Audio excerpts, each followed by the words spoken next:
The air in northern Oklahoma was thick with a tension that went beyond the oppressive humidity. It was the kind of stillness that felt personal, a quiet before the roar. The 23rd of April 2026 was the day the atmosphere had been holding its breath, and now it was finally ready to exhale. My brother-in-law Andrew sat in the passenger seat, his knuckles white as he gripped the door handle.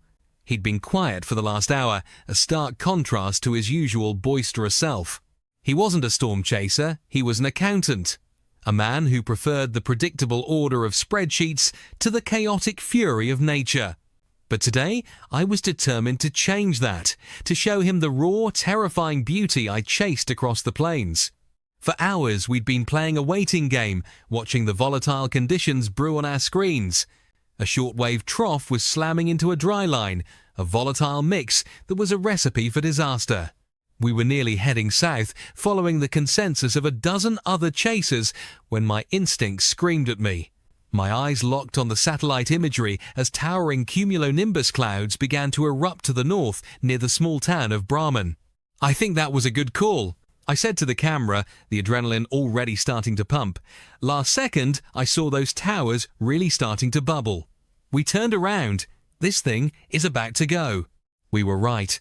The supercell blossomed with alarming speed, the updraft so powerful it seemed to breathe.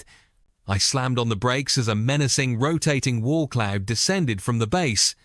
This was it. My first tornado of the season was imminent. "Look ahead. Look at the motion," I said, my voice a low, urgent whisper into the microphone. "This is a strong tornado imminent." Andrew leaned forward, his eyes wide. "I see it. I see the rotation." "Dude," I breathed. "Imagine if my first one's like the super beautiful tornado of the year contender. That would be amazing." And then it began. A beautiful, haunting cone of swirling dust reached down from the sky, a tentative touch before it would transform into a beast. A massive multi-vortex tornado was trying to form. It was more than just a single funnel, it was a ballet of destruction. "Ground circulation vortices touching down," I narrated, pointing. "There it is. There she goes." Andrew was on it, his camera shaking in his hand. "I got it," he said, his voice trembling with awe. "I'm on it." Suddenly, the scene intensified. Multiple smaller vortices danced in the field to our right, spinning like angry dervishes around the main funnel. The storm was trying to consolidate, to gather its immense power into a single, focused point. "Look at the vortex coming up. It's getting strong right there," I yelled. "Oh my gosh, here we go, right in the field, Andrew." It was a flirtation. The tornado would almost form a thick, menacing funnel nearly touching down before it would dissipate, only to reform a few hundred yards away. It was teasing us, showing off its strength. The RFD rear flank downdraft was surging in, pushing the storm south, and the entire mesocyclone began to pulse, growing big and wide. The chase was part science, part art, and a whole lot of luck. We were caught in a constant state of repositioning, a cat-and-mouse game with a beast of pure energy. "I'm scaring it off," I joked, trying to lighten the tension. "It just doesn't want to show itself in front of me."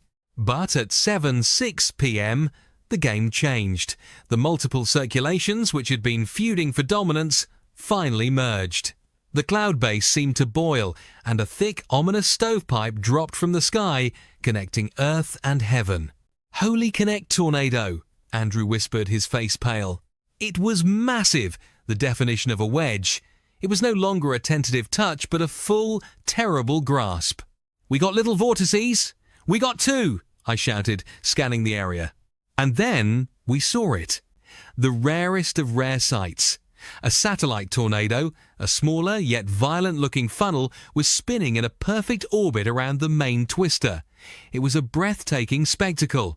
"Oh my gosh, and there it is! That's twin tornadoes!"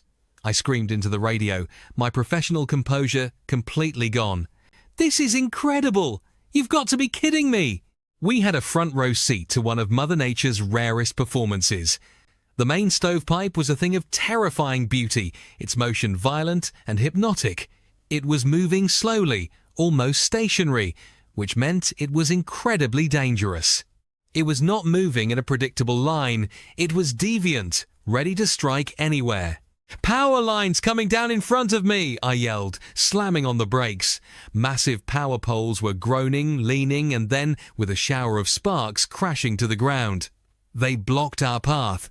Our chase was over. Defeated, we watched the tornado from a distance as it began to weaken, disappearing into the rain and dust. It was roping out, the final dramatic act of its life. I quickly checked my communications. The TIV-2 and Dominator-3 intercept vehicles had been in the path. One had taken a direct hit, the other was stuck in a field. Reed was okay, but it had been close. What I didn't know then was that we had just missed the show's second act.